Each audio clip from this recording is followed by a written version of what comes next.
Hi everyone, thank you so much for joining me today and welcome to this video where I'm going to share with you how to help you yourself or your people or your clients to find neutral spine and neutral pelvis. Now this is really important because this is the positioning of the spine and pelvis where it is most effective in engaging the core. And the core, of course, is the centering component of the body and of Pilates. So if we want to think about getting the most from practicing Pilates, looking to improve with strength and function, looking to be out of pain, improve in terms of injury, build injury resilience, any of these things, then we need to learn how to engage the core, which I will detail in another video, as well as firstly, learn how to find neutral spine and neutral pelvis. So I encourage you to do this with me. Lie yourself down or watch the video and then do it after, whatever you prefer. But we are going to do it from lying down. So lie yourself down on your back. And what you can find or check in here is there's a natural curve of your back.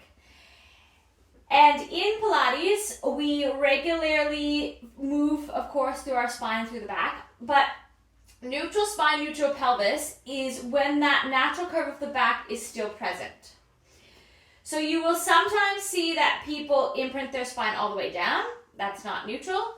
You will sometimes see that people really have an exaggerated arch of their back. That's not neutral. So the neutral is halfway in between those two places. And in order to find what that is for you or to help your clients find it or for your people to find it, we have to know the extremes and then find that happy middle. So a really effective way to do this, take the palms of your hands or the heels of your hands and put them on your ASIS bones. Now those are the bony landmarks that many people refer to as your hip bones. They're not your hip bones. They're your ASIS, the bony landmarks that are at the top. And then move your fingers forward to form a triangle so that your fingers point towards your pubic bone. Now you have just outlined your pelvis, or if you're helping your people, they have outlined their pelvis. Now the pelvis moves. When you posterior tilt, that's when you imprint your spine and the pubic bone tips towards the ceiling, and that's the pelvis moving, or I want you to look for your pelvis to move. Then coming in the other direction, when the natural curve of the back comes through and then is exaggerated and the pubic bone tips forward towards the floor, that's anterior tilted. So this is what we refer to as pelvic mobility.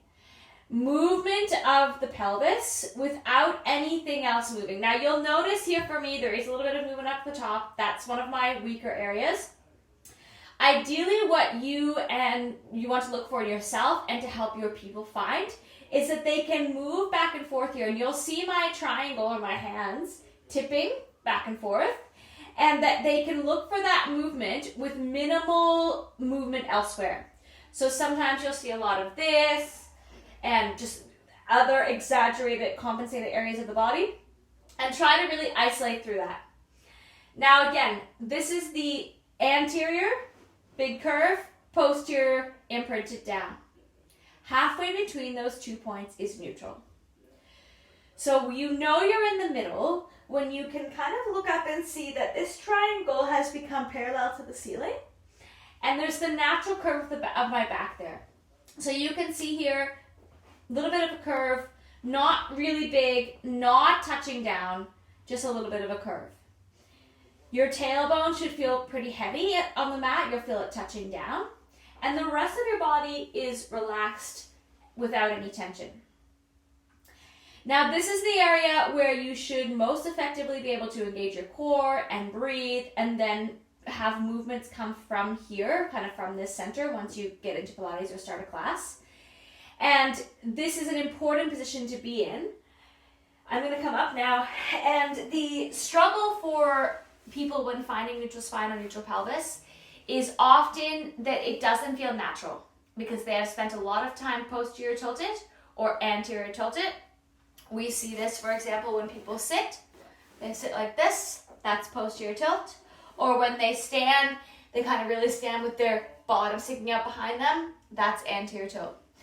So the struggle sometimes is in finding neutral because it feels very abnormal and can therefore be hard to maintain, and people will revert back to more habitual or comfortable positions. I encourage you to work in your own body and with your people to help them find and learn how to maintain this neutral positioning, because they will get more from their Pilates classes and exercises, and their body will feel better as a whole. Breathing, spinal decompression, posture, everything. It starts from the center. It's all connected out from there. Thanks so much for joining in. Please come back and you'll be able to see the next video on how to engage your core, and finding neutral spine and pelvis is the first step of that. Thanks so much. See you soon.